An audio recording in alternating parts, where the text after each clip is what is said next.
Welcome to Adventures North. I'm your host, Steve MacInnis, and this is a very special episode. This is actually the 20th anniversary episode of our show, and I'm here with a couple of pals of mine, Jason Gauthier and Ryan Sproule, and we're looking forward to an unbelievable trip at Plummer's Great Slave. It's one of my all-time favorite and most regular visited destinations, and I'm anxious to get these guys out there on those fish. Oh man, I've been dreaming about going for monster lake trout my whole life, and finally the day's come, and I'm really excited to get out here and test and go to battle with these guys.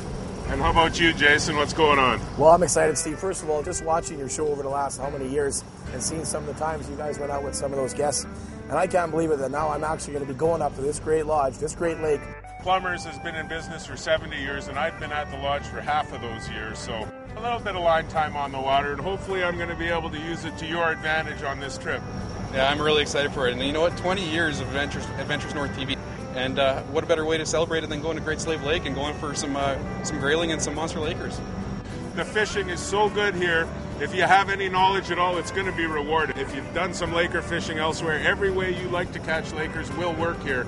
But I think there's a few other ways, and we're going to show you a couple of those on this episode.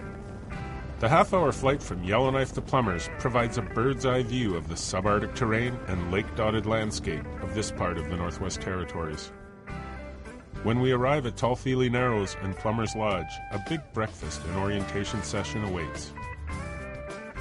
After unpacking and assembling the fishing gear, we head out onto the legendary waters of McLeod Bay in Great Slave's northeast arm.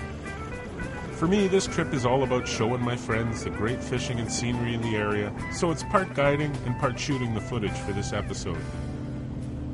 It was back in the mid-70s when I first came here to be a fishing guide, and I remember vividly how awestruck I was with the beauty of this wilderness and the incredible fishery I've come to know over the last 35 years. After about a 10-minute run south of the lodge, we put our lines in the water, and it didn't take long for the boys to hook up. Well, I'll tell you, we're having a good time here, but wow, did he smack it 18 feet of water. How deep do you think that is, right? To see him that far down, maybe like 20 feet? Well, he's at least 15 feet there for sure, yeah. The power on this. Hey, listen, I'm not Tiny Tim here, I'll tell you. He's going to be a bit of a battle. Nice silver.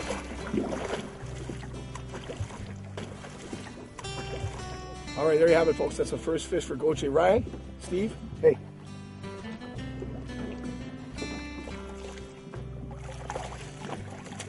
That's a counter. That's more than 10.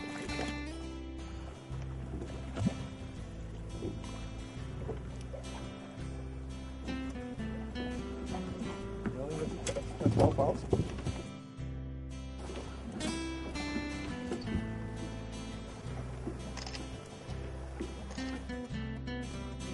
All right, Great Slave, right on. A little bit of trout slime for you boys. Hey, I'll tell you right now, that's how we roll here at Great Slave. Yeah! Right Good on. job, Dave.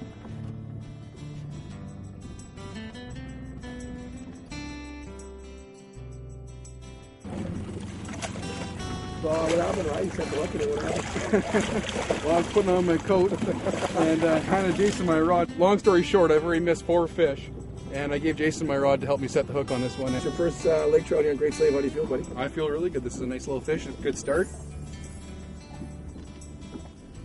All right. Yeah, you know the trick, eh?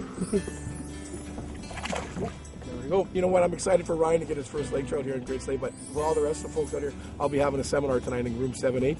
You want to come see it and learn how to catch a big lake trout? I'll tell you, I got it down pat. Coming up, you don't want to miss what's going to happen right here in the Northwest Territories.